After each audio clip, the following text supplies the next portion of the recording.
Hello students, Nishant classes private limited offline के साथ online digital platform लेकर आया है। हम इसमें आईआईटी नीट की भी तैयारी करवाते हैं। ऑफलाइन में जो बच्चे अफोर्ड नहीं कर सकते वहां यहाँ कोटा में आकर पढ़ने का, तो उनके लिए हमने ऑनलाइन क्लासेस स्टार्ट की है। ऑनलाइन क्लासेस के स्टूडेंट्स के लिए हम जो बच्चों को मटेरियल प्रोवाइड करवाएंगे वो मेरिट में लाने के लिए प्रयासरत है। जैसा कि आप सभी लोग जानते हैं, निशांत क्लासेस एक ब्रांड कोचिंग बन चुका है। इस ब्रांड कोचिंग में हर वर्ष नए विद्यार्थी आते हैं और हर वर्ष मेरिट में आते हैं। जैसा कि आप लोगों को पता ही है कि निशान में जब आपको पढ़ाया जाए तो उस मटेरियल के साथ साथ आप अपने घर पर रहकर अच्छे तरीके से पढ़ाई करें, और जिस तरीके से आप पढ़ाई कर रहे हैं तो हम चाहते हैं कि हमारा हर बच्चा, हमारा हर स्टूडेंट मेरिट में आए। इसी श्रृंखला को आगे बढ़ाते हुए मैं जो हमारी क्लास की बुक है, क्लास 10 फर्स्ट फ्लाइट, उसका लेसन है lesson number 1, a letter to God, written by JL Fuentes. JL Fuentes इसके राइटर है। और a letter to God means है कि जो भगवान को पत्र लिखा गया है। अब इस कहानी में आपको क्या क्या बताया जा सकता है और क्या क्या आप इसमें पढ़ेंगे, उसके बारे में अब हम इसका एक समरी हम पढ़ते हैं। About of lesson, they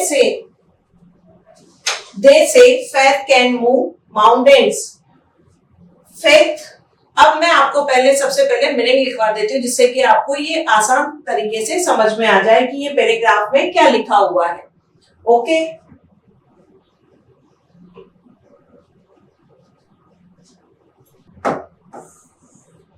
faith means विश्वास। मूव मीन्स हिलाना।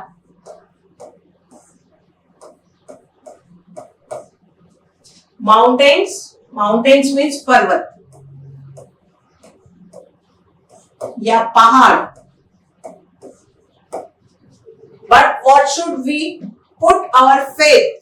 फेथ मीन्स मैंने आपको बताया विश्वास होता है। इन किसमें?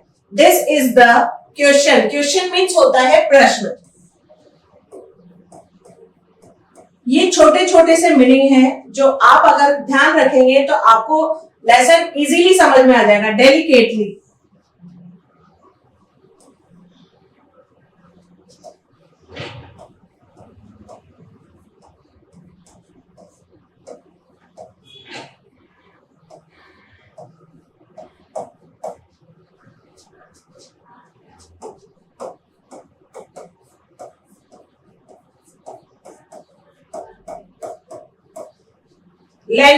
लेंचो एक किसान है जिसका नाम है is a farmer. Farmer means किसान। हु राइट्स मीन्स लिखता है।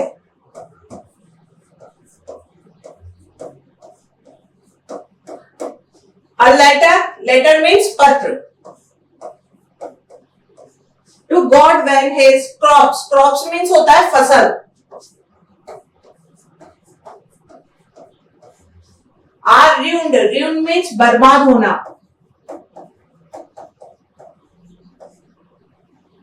बर्बाद हो गई। आस्किंग फॉर,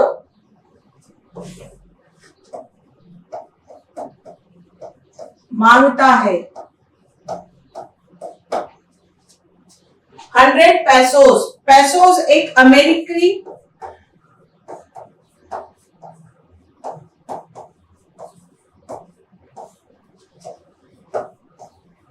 मुद्रा की इकाई।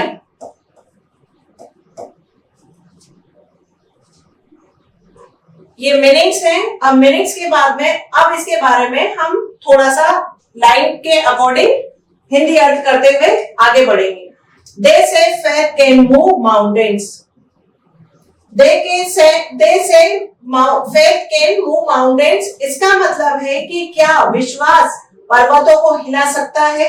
वो लोग कहते हैं, वो लोग कौन कहते हैं? यानी धरती पर रहने वाले लोग कहते हैं कि विश्वास से पर्वत को भी हिलाया जा सकता है। But what should we put our faith in? लेकिन हमें क्या हमारा विश्वास रखना चाहिए या नहीं रखना चाहिए? ये कहानी एक ऐसे इसके बारे में है, विश्वास के बारे में, कि वो विश्वास जो है उसका पूरा होता है या नहीं होता है। This is the question this story delicately poses. अब ये प्रश्न है कि जो ये कहानी में संपूर्ण तरीके से विश्वास रखता है कि ये विश्वास से उसे पैसे मिल पाते हैं या नहीं मिल पाते हैं। Lencho is a farmer who writes a letter to God when his crops are ruined asking for 100 pesos। Lencho एक किसान है जो कि एक पत्र लिखता है भगवान को जब his crops are ruined, जब उसकी फसल बर्बाद हो गई थी, asking for 100 pesos, और वह 100 pesos की मांग रखता है, भगवान से एक इच्छा रखता है कि मुझे 100 पैसे मिल जाए। ये कहानी का एक छोटा सा समरी है। अब ये इसका विश्वास आगे जीत पाता है या नहीं जीत पाता है, इस कहानी को जैसे जैसे हम पढ़ते जाएंगे वैसे वैसे ये हमारे सामने क्लियर होता जाएगा।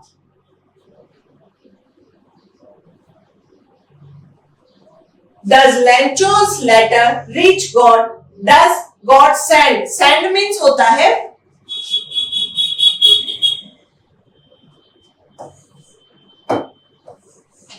भेजना, भेजा।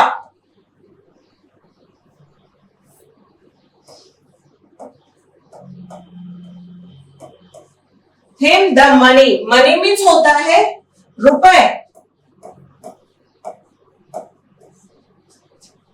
Think what? Think means सोचो। What means क्या? Your answers, answers means होता है जवाब। क्वेश्चन का अपोजिट होता है answer. To these questions would be and guess, guess means अनुमान लगाना।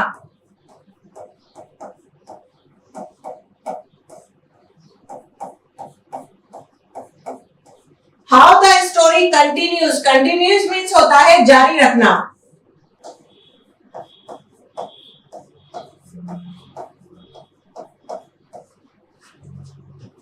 बिफोर, बिफोर मीन्स होता है के पहले। यू बिगिन, बिगिन मीन्स होता है शुरू करना।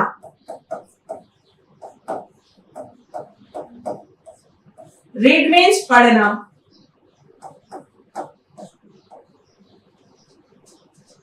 ये इसके मीनिंग्स है। अब इस मीनिंग के बाद में अब इस पैराग्राफ का हिंदी में ट्रांसलेशन यानी कि अनुवाद करते हैं। Does Lencho's letter reach God? क्या लेंचो का पत्र भगवान तक पहुंच पाएगा? Does God send him the money? क्या भगवान उसे पैसे भेजेंगे? Think what your answer to these questions. सोचिए कि क्या आपके जवाब इन प्रश्नों के आपको मिल जाएंगे। And guess, अनुमान लगाना, how the story continues before you begin to read it. और आप अनुमान लगा सकते हैं कि कैसे स्टोरी आगे बढ़ती है। इसे पढ़ते हुए हम देखते हैं कि क्या वो जो लेटर लिखता है लेंचो वो भगवान को कि मुझे 100 पैसों की आवश्यकता है, वो 100 पैसे उस तक पहुंच पाते हैं या नहीं पहुंच पाते हैं। इन सभी प्रश्नों का उत्तर जैसे जैसे आप लेसन पढ़ते जाएंगे वैसे वैसे आपको मिलता जाएगा। तो बच्चों, इनको पढ़ने के लिए हमें सबसे पहले मीनिंग लर्न करने पड़ेंगे। जब मीनिंग आपको लर्न हो जाएंगे तो आप हिंदी में अनुवाद अच्छे तरीके से कर सकते हैं, आप क्वेश्चंस का आंसर अच्छे तरीके से दे सकते हैं। अब लेसन की शुरुआत होगी। अभी तक तो हमने समरी पढ़ी थी कि इसमें लेसन में क्या होने वाला है। अब इसके आगे हम लेसन को स्टार्ट करेंगे। उससे पहले आप एक एक लाइन को जब पढ़ें तो उस लाइन में आपको हिंदी अर्थ आपके साथ में लिखते हुए आप अपने दिमाग में एक बात याद रखिएगा कि जब हम लेसन पढ़ रहे हैं तो हम हमारा ध्यान उसी की तरफ रखें, ना कि इधर उधर। जब आप बच्चे माइंड को कॉन्सेंट्रेट करके पढ़ते हैं तो आप जो पढ़ते हैं वो आपको 75% माइंड में स्टोर हो जाता है। Okay. The house, the only one in the entire valley। अब सबसे पहले मीनिंग लिखवा देते हैं। मीनिंग लिखवाने के बाद में आपको आसानी से ये लेसन समझ में आने लग जाएगा। द हाउस, हाउस मीन्स तो आपको पता ही होगा, यानी कि घर। The only one in the entire, entire मतलब पूरी या संपूर्ण।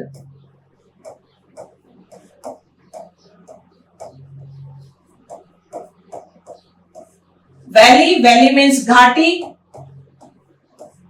पर्वत का एक छोटा सा, माउंटेन का एक छोटा सा हिस्सा होता है जिसे हम वैली कह सकते हैं। सेट ऑन, सेट ऑन मतलब होता है स्थित है, स्थित था। द क्रेस्ट, क्रेस्ट में शिखर। Of a low hill, low hill means निचली पहाड़ी।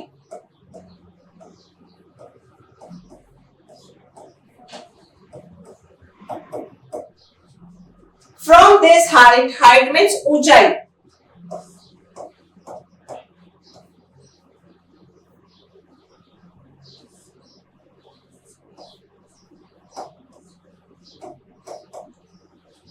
One could see the river, river means नदी।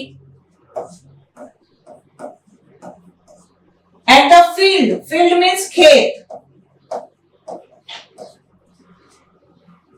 Of ripe, ripe means पकी हुई।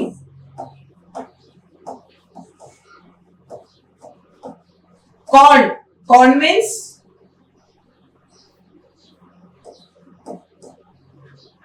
मक्का। Dotted with, dotted with means बिखरे हुए या छितराए हुए।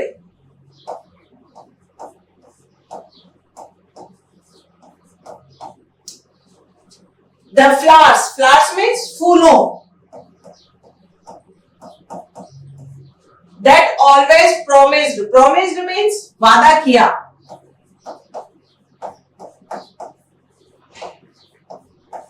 A good harvest, good harvest means अच्छी,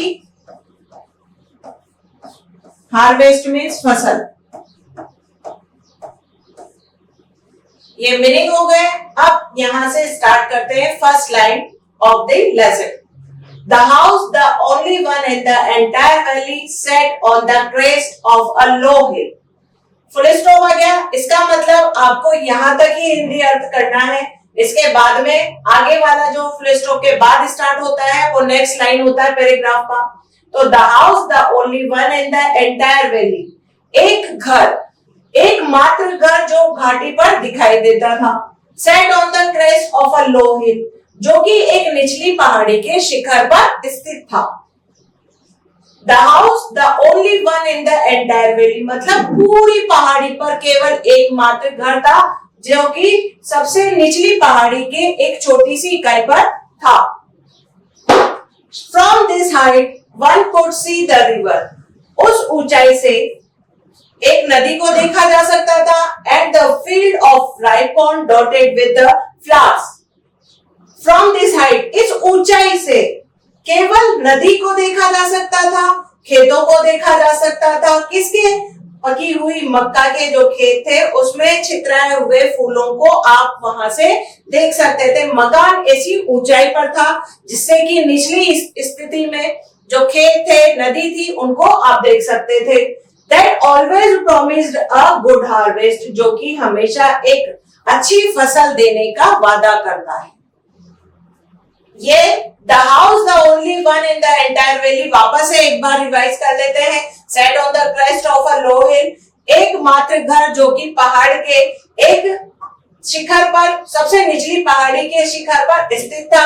from this height one could see the river and the field of ripe corn dotted with the flowers that always promised a good harvest. उस ऊंचाई से नदी को देखा जा सकता था, पकी हुई मक्का के फसल को देखा जा सकता था जो कि उसके फूल खेतों में भरे हुए थे, बिखरे हुए थे, यानी कि फसल पूरी तरीके से पकने के लिए तैयार थी, जिससे कि एक अच्छी फसल देने का वादा किया जा सकता है। Next paragraph.